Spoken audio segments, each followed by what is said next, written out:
नमस्कार साथियों की फैक्ट में आप सभी का स्वागत है। उम्मीद करता हूं कि आप सभी लोग बेहतर होंगे। सभी सनातनी और राष्ट्रवादी भाई बहनों से अपील रहेगी कि चैनल को सब्सक्राइब करिएगा, वीडियो को लाइक करिएगा और अधिक से अधिक लोगों तक शेयर कर दीजिएगा। हम लोग बात करेंगे शिप बिल्डिंग इंडस्ट्री के बारे में। आप लोगों को पता है कि शिप बिल्डिंग में 90% से अधिक का भागीदारी जो है पूरी दुनिया में, वो सिर्फ 3 देशों की है: चीन, जापान और साउथ कोरिया। मतलब जितने पानी में जहाज चलते हुए आपको दिखाई देते हैं, खासकर कार्गो शिप जिससे सामान आता जाता है, उस पे एक छत्र राज है इन 3 देशों का।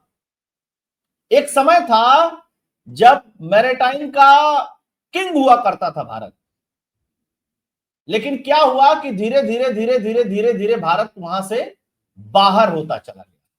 सरकारों की पॉलिसियां थी या जो कुछ भी हो, लेकिन जब से प्रधानमंत्री बने हैं नरेंद्र मोदी जी, इन्होंने उस इंडस्ट्री को रिवाइव करने के लिए लगातार फंड जारी कर रहे हैं। एक तरीके से खजाना खोल दिया गया है। जब आप विकसित भारत की बात करते हैं तो बहुत जरूरी है कि जितने भी फील्ड हैं और जहां जहां से भी जॉब क्रिएट हो सकती है, वेल्थ क्रिएट हो सकती है, और साथ के साथ आत्मनिर्भर भारत हो सकता है, उस फील्ड को टच किया जाए, वहां पे सुविधाएं बढ़ाई जाए, ट्रेनिंग दिया जाए, बैंक से लोन मिले। ये सारी चीजें सरकार कर रही है। तो हम लोग उसी पे चर्चा करेंगे, उसी पे बात करेंगे कि भारत कर क्या रहा है। आप लोगों ने हाल में ही देखा होगा, कई सारे शिप बिल्डिंग करने वाली जो कंपनियां हैं भारत की, उनके शेयर में अचानक से उछाल आ गया। और ये बहुत लंबी बात नहीं है, 1-1.5 साल से आप लोगों ने देखा होगा, चाहे कोचिन शिपयार्ड हो, मझगांव डॉक हो, तमाम।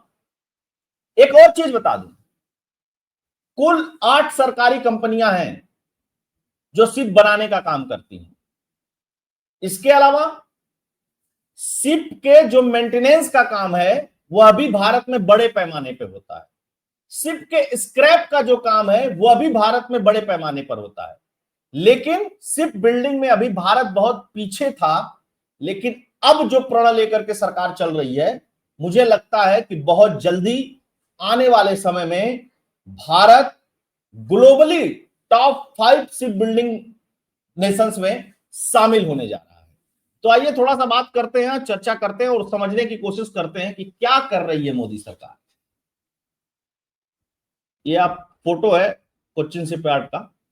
भारत का लक्ष्य क्या है? भारत का लक्ष्य है कि टॉप 5 शिप बिल्डिंग देशों में शामिल होना। Make in India, make for the world. मतलब हम भारत में बनाएंगे और दुनिया को बेचेंगे। आपको बता दें कि भारत ने हाल में ही पहला ग्रीन कार्गो शिप बनाया है, ग्रीन कार्गो शिप, और नॉर्वे को डिलीवर भी कर दिया। और इस कड़ी में 6 और शिप बनने हैं। टोटल 14 शिप का ऑर्डर जो है पाइपलाइन में। अब सोचिए, चाइना 1500 से अधिक शिप बना रहा है हर साल। मैं जेडी वेंस को सुन रहा था, अमेरिका का जेडी वेंस कह रहा था कि चाइना एक साल में जितना शिप बना देता है, हम आजादी से लेकर के आज तक नहीं बना पाए। मतलब 300 साल में वो नहीं बना पाए उतना शिप जितना चीन एक साल में बना देता है। तो क्या होगा? इससे आर्थिक प्रगति होगी, साथ के साथ बहुत सारे लोगों को इसमें रोजगार मिलेगा। देखिए, रोजगार की डफली पीटने से नहीं होगा कि आप संसद में खड़े होइए और नेता की तरह माइक पकड़ लीजिए और कह दीजिए कि हम सबको रोजगार दे देंगे। उसके लिए अनटैप्ड फील्ड, जो हुनर भारतीयों ने छोड़ रखा था, वो जो आत्मविश्वास छोड़ रखा था, वो उसको जगाने का काम कर रही है मोदी सरकार। हाल में ही आपने देखा होगा, हम कई सारे नेवल शिप बनाए, हमने कई सारे एयर कैरियर क्राफ्ट बनाए। कैसे बना ले रहे हैं? जब तक सरकार इनिशिएटिव नहीं लेती है तब तक यह सब काम नहीं होता है। और सरकार ने इनिशिएटिव लिया है, इस बात का स्वागत होना चाहिए। 18,000 करोड़ रुपया शिप बिल्डिंग सहायता योजना शुरू करने के लिए दिया है भारत सरकार ने।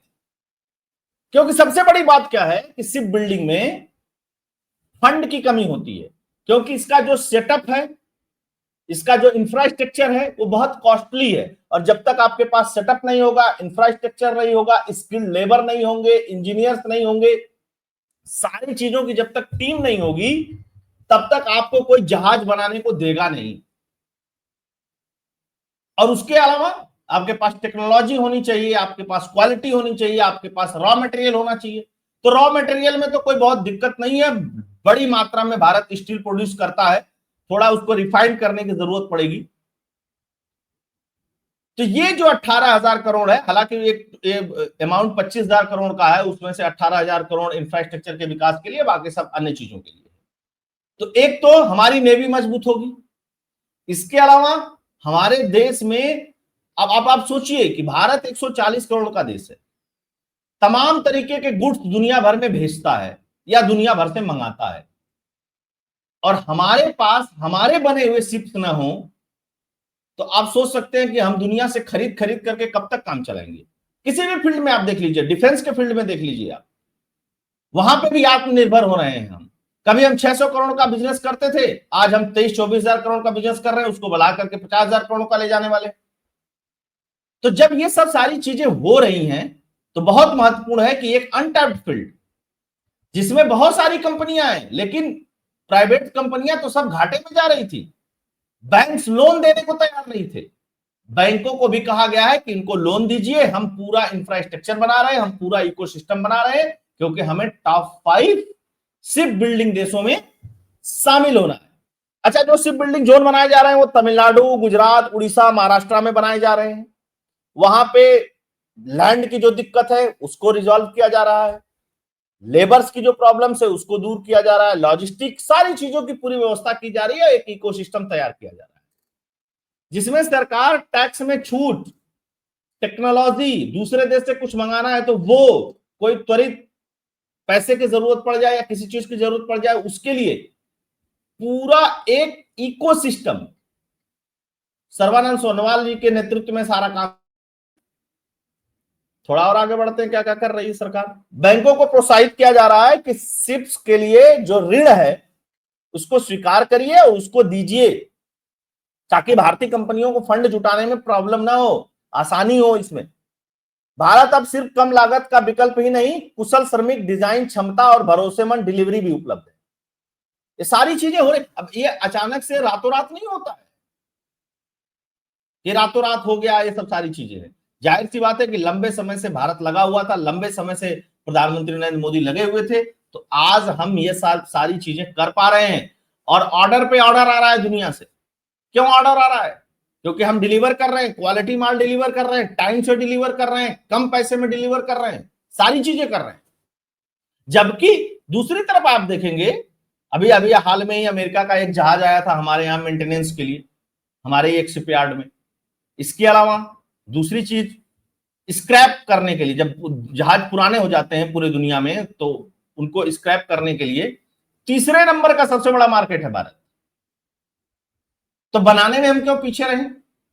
उसके लिए जो भी चीजें चाहिए, जो भी इनिशिएटिव चाहिए, वो सरकार प्रोवाइड करा रही है, और वो होना भी चाहिए। लाखों नौकरियां इसमें पैदा होंगी, जिसमें इंजीनियर्स हैं, वेल्डर्स हैं, इलेक्ट्रॉनिक्स के एक्सपर्ट हैं, लॉजिस्टिक के कर्मचारी, बहुत सारे लोग।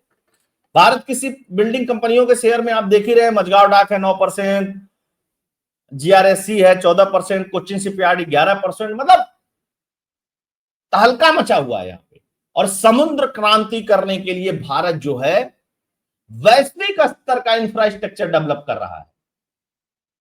अभी तो है ही हमारे पास, चाहे मझगांव डाक हो और चाहे कोचिन शिपयार्ड हो, यहां पे तो है ही वैश्विक स्तर की चीजें, लेकिन इसको और बढ़ाया जा रहा है। और जो प्राइवेट प्लेयर आएंगे उनको भी मदद की जाएगी, चाहे वो रिलायंस हो, चाहे अडानी का भी नाम आ रहा है, चाहे और भी कोई प्लेयर आता है, उसके लिए भी सरकार तत्पर है। भारत का पहला ग्रीन कार्गो शिप हाल में ही उडुपी कोचिन शिपयार्ड में बना और नॉर्वे को डिलीवर कर दिया गया। ऐसे 14 ग्रीन शिप जो हैं वो नॉर्वे के लिए बन रहे हैं। यह प्रमाण है कि मेक इन इंडिया शिप्स अब अंतरराष्ट्रीय जल में चल रहे हैं। आप सोच करके देखिए कि कितना गर्व महसूस होता होगा। और याद रखिएगा, हमें पहले नहीं है, हम ग्लोबल मैरीटाइम ट्रेड के लीडर थे दुनिया भर में। हमारे हैंडक्राफ्ट शिप जो थे वो वर्ल्ड क्लास थे, और उससे मसाले और अन्य सारी चीजें हम दुनिया भर में पहुंचाया करते थे। और चोल जो राजवंश था उसके पास तो नेवी की एक पूरी फ्लीट थी। इसीलिए कहते हैं कि भारत को पुनः जागृत होने की जरूरत है। इसके पीछे सरकार की एक गहरी तैयारी भी है। वैश्विक प्रदर्शनी, रोड शो, निजी कंपनियों को जोड़कर भारत को शिप बिल्डिंग का एक सशक्त केंद्र बनाया जा सके। बाकी सब जहाजों के बारे में बता दिया। पनडुब्बी हम बढ़िया बना रहे हैं, एडवांस वारशिप हम बना रहे हैं, बहुत सारी चीजें हम बना रहे हैं, एयरक्राफ्ट कैरियर्स बना रहे हैं। तो जब सब कुछ बना रहे हैं तो यह भी काम जरूरी है कि जो कार्गो शिप है, आप सोचिए, मतलब आपको आंकड़े दिखाता हूं। अच्छा, प्रॉब्लम्स क्या थी हमारे पास प्रॉब्लम थी कि हमारा प्रोडक्शन वॉल्यूम जो था वो स्मॉल था। क्वालिटी हमारी बहुत अच्छी थी लेकिन वॉल्यूम हमारा लो था। इन सब चीजों पे ध्यान दिया जा रहा है।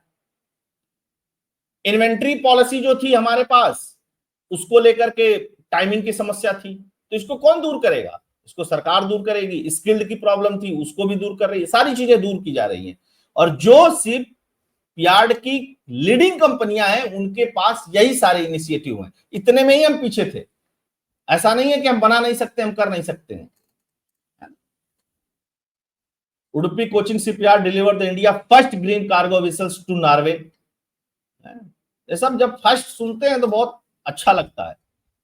Union budget boost ship building with new mega cluster in India, Sonowal ने कहा था इसको। और उस मैरीटाइम डेवलपमेंट फंड एक बनाया गया है 25,000 करोड़ का।